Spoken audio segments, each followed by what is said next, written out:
আজকের এই ভিডিওতে আমরা রায় ও মার্টিন প্রশ্নবিচিত্রার পঞ্চম শ্রেণী তৃতীয় বর্ষের মূল্যায়ন 2025 অর্থাৎ ফাইনাল এক্সামের পরিবেশ বিষয়ে যে 10 দাগের প্রশ্নপত্রটি রয়েছে অর্থাৎ ঝাড়গ্রাম কুমুদ কুমার ইনস্টিটিউশন এই বিদ্যালয়ের সমস্ত প্রশ্নের উত্তরগুলি সমাধান করব। প্রশ্নপত্র সমাধান করার আগে বলে দিই, আমার পরবর্তী ভিডিওগুলি বানাতে অনুপ্রাণিত করার জন্য চ্যানেলটিকে অবশ্যই সাবস্ক্রাইব করে নেবে এবং এই ভিডিওটিকে লাইক কমেন্ট ও শেয়ার করে দেবে। প্রথমে একে দাগে আছে সঠিক উত্তরটি নির্বাচন করো। একের এক আছে কোনটি অপ্রচলিত শক্তি, তবে সৌরশক্তি, জৈব গ্যাস, বায়ুপ্রবাহ সবগুলি হবে। এরপরে একে দাগে যাচ্ছে বিশ্ব বয়স্ক দিবস পালিত হয়, এটা হবে 1 অক্টোবর। এরপরে একে দাগে আছে কলকাতায় রিক্সা আসে, এটা হবে 1900 সালে। এরপর একে দাগে 4 আছে কাগজ এসেছে, এটা হবে চীন থেকে। এরপরে একে দাগে পাওয়া যাচ্ছে পৃথিবীর চারপাশে চাঁদের এক পাক ঘুরে আসতে সময় লাগে, এটা হবে 29.5 দিন। এরপরে 2 দাগে আছে শূন্যস্থান পূরণ করো যে কোনো 5টি। 2 দাগে 1 আছে আগ্নেয়গিরি দিয়ে তবে লাভা বেরিয়ে আসে। এরপরে 2 দাগে আছে 1953 সালের তবে 16 এপ্রিল তারিখে প্রথম ট্রেন চালু হয়। এরপরে 2 দাগে 3 আছে তবে হুইয়া পাখির পালক ছিল সুন্দর। এরপর 2 দাগে 4 আছে ধোঁয়াতে কার্বন মনোক্সাইড নামক বিষাক্ত গ্যাস আছে। এরপর 2 দাগে 5 আছে তালপাতায় লেখা বইগুলিকে পুঁথি বলে। এরপরে 3 দাগে আছে নিচের প্রশ্নগুলির এক কথায় উত্তর দাও যে কোনো 5টি। 3 দাগের 1 আছে তরল সোনা কাকে বলে, এর উত্তরটি হলো তরল সোনা পেট্রোলিয়ামকে বলে। এরপর 3 দাগে আছে ঝালং কোথায় অবস্থিত, এর উত্তরটি হলো ঝালং ভুটানে অবস্থিত। এরপরে 3 দাগে 3 আছে জেব্রা ক্রসিং কি, এর উত্তরটি হলো ট্রাফিক সিগন্যালের সামনে থাকা রাস্তায় সাদা কালো রং করা অংশ হলো জেব্রা ক্রসিং। সিগন্যালের সবুজ রঙে মানুষের ছবি জ্বলে উঠলে এই জেব্রা ক্রসিংয়ের উপর দিয়ে হেঁটে রাস্তা পার হতে হয়। এরপরে 3 দাগে 4 আছে মাছের ঘাস হারাতে কি ব্যবহার করা হয়, এর উত্তরটি হবে মাছের ঘাস হারাতে পটাশিয়াম পারম্যাঙ্গানেট ব্যবহার করা হয়। এরপরে 3 দাগে পাওয়া যাচ্ছে সূর্য থেকে পৃথিবীতে আলো আসতে কত সময় লাগে, এর উত্তরটি হবে সূর্য থেকে পৃথিবীতে আলো আসতে প্রায় 8 মিনিট সময় লাগে। এরপর 4 দাগে আছে বাম স্তম্ভের সঙ্গে ডান স্তম্ভ মেলাও। বাম স্তম্ভে 4 দাগে 1 আছে বিষাক্ত গ্যাস, এটা হবে কার্বন মনোক্সাইড। এরপর 4 দাগে আছে প্যাপিরাস, এটা হবে পেপার। এরপর 4 দাগে 3 আছে কয়লা, এটা হবে কার্বন। এরপরে 4 দাগে 4 আছে গ্যালিলিও গ্যালিলি, এটা হবে টেলিস্কোপ। এরপরে 4 দাগে পাওয়া যাচ্ছে সুনামি, এটা হবে সামুদ্রিক জলোচ্ছ্বাস।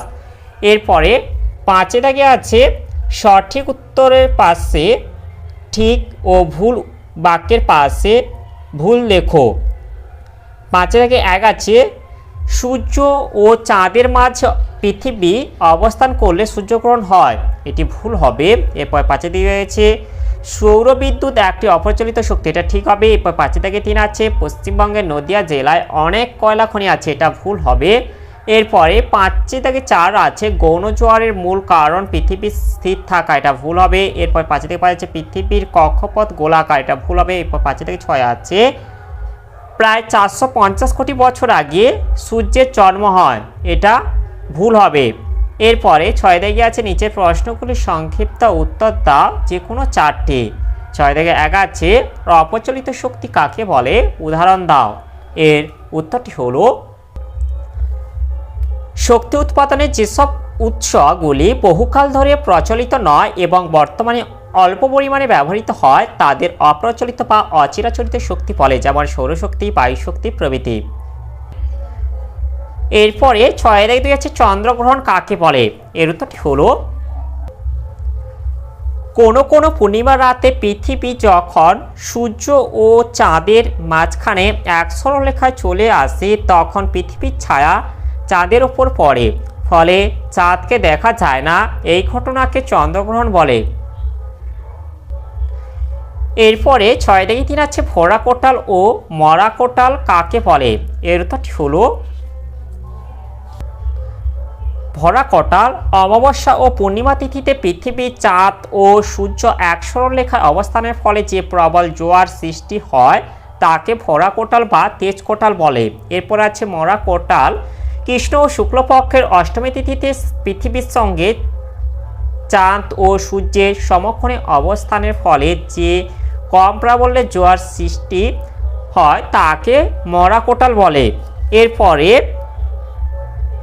6 আছে হড়পা বান কাকে বলে, কোন এলাকায় দেখা যায়? এর উত্তরটি হলো পার্বত্য অঞ্চলের নদীগুলি নুড়ি পাথর জমে অগভীর হয়ে গেছে, ফলে হঠাৎ প্রচুর বৃষ্টি হলে নদী অত জল বয়ে নিয়ে যেতে পারে না। তখন নদীর দুকুল ছাপিয়ে বিশাল জলপ্রবাহ সবকিছু ধুয়ে নিয়ে নিচের দিকে নামতে থাকে, একে হড়পাবান বলে। আর এটা হবে পার্বত্য অঞ্চলের নদীতে হড়পাবান বেশি দেখা যায়। এরপরে 6 পাওয়া যাচ্ছে আবহাওয়া কাকে বলে, একটি পরিবেশ বান্ধব যানের নাম লেখো। একটি পরিবেশ বান্ধব যানের নাম হলো সাইকেল। এবং এর আগের প্রশ্নের উত্তরটি হলো কোনো নির্দিষ্ট স্থানে নির্দিষ্ট সময়ের বায়ুর উষ্ণতা, আর্দ্রতা, বায়ুপ্রবাহ, বায়ুচাপ, মেঘাচ্ছন্নতা, বৃষ্টিপাত প্রভৃতি উপাদানের সামগ্রিক অবস্থাকে আবহাওয়া বলে। এরপরে 7 থেকে আছে নিচের প্রশ্নগুলির উত্তর দাও যে কোনো 4টি। 7 থেকে 1 আছে শিশুদের অধিকারগুলি কি কি লেখো। এর উত্তরটি হলো শিশুদের অবশ্য প্রয়োজনীয় অধিকারগুলি হলো 1 হচ্ছে বেঁচে থাকার অধিকার, 2 খাদ্য ও পানীয় জল পাওয়ার অধিকার, 3 স্বাস্থ্য ভালো রাখা, অসুখ হলে চিকিৎসা পাওয়ার অধিকার, 4 অবৈতনিক ও বাধ্যতামূলক শিক্ষা লাভের অধিকার, 5 নিজের নাম পরিচয় জানা ও প্রকাশ করার অধিকার, 6 নিজের মত প্রকাশ ও আলোচনার স্বাধীনতা, 7 মারধর ও মানসিক পীড়ন থেকে সুরক্ষার অধিকার প্রভৃতি। এরপরে 7 থেকে 2 আছে ভূমিকম্পের ফলে কি কি সমস্যা হতে পারে। এর উত্তরটি হলো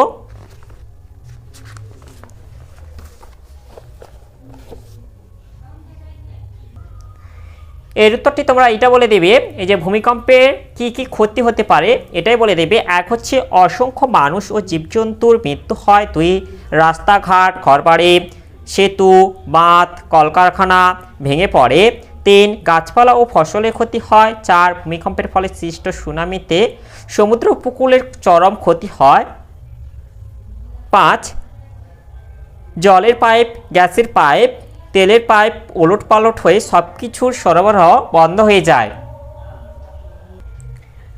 এরপরে 7 থেকে 3 হচ্ছে পূর্ণগ্রাস সূর্যগ্রহণ কাকে বলে, ছবি এঁকে দেখাও। এর উত্তরটি হলো সূর্য ও পৃথিবীর মাঝখানে চাঁদ এক সরলরেখায় অবস্থান করলে চাঁদের ছায়া পৃথিবীর ওপর এসে পড়ে, পৃথিবী সেই অংশ থেকে সূর্যকে একেবারেই দেখা যাবে না, সেখানে পূর্ণগ্রাস সূর্যগ্রহণ হবে।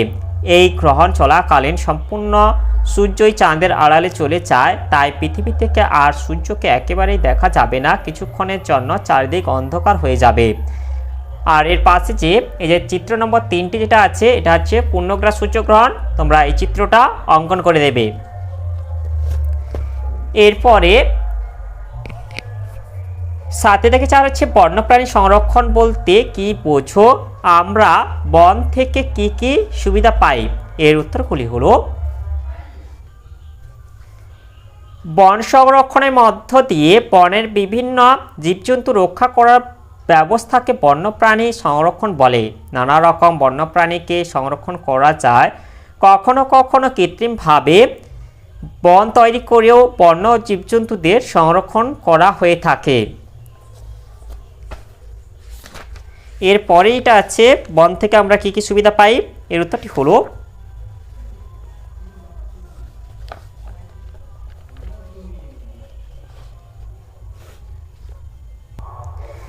এর উত্তরটি আমরা এখান থেকে লিখে দেবো যে বনের ব্যবহার 1 হচ্ছে বনের গাছপালা থেকে জ্বালানি কাঠ, দরজা জানালা আসবাবপত্র তৈরির কাঠ, ব্যাট উইকেট পেন্সিল প্রভৃতি তৈরির কাঠ পাওয়া যায়। 2 বন থেকে বিভিন্ন ভেষজ উদ্ভিদ সংগ্রহ করা হয়, এগুলি থেকে বিভিন্ন রোগের ওষুধ তৈরি করা হয়। 3 বনের গাছপালার পাতা থালাবাটি তৈরি ঘর ছাওয়ার কাজে লাগে।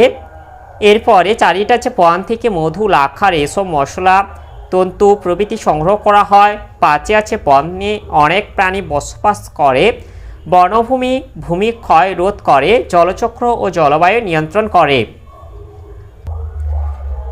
এরপরে 7 থেকে 5 আছে রাস্তায় বেরোলে তুমি কি কি সাবধানতা অবলম্বন করবে তা লেখো। এর উত্তরটি হলো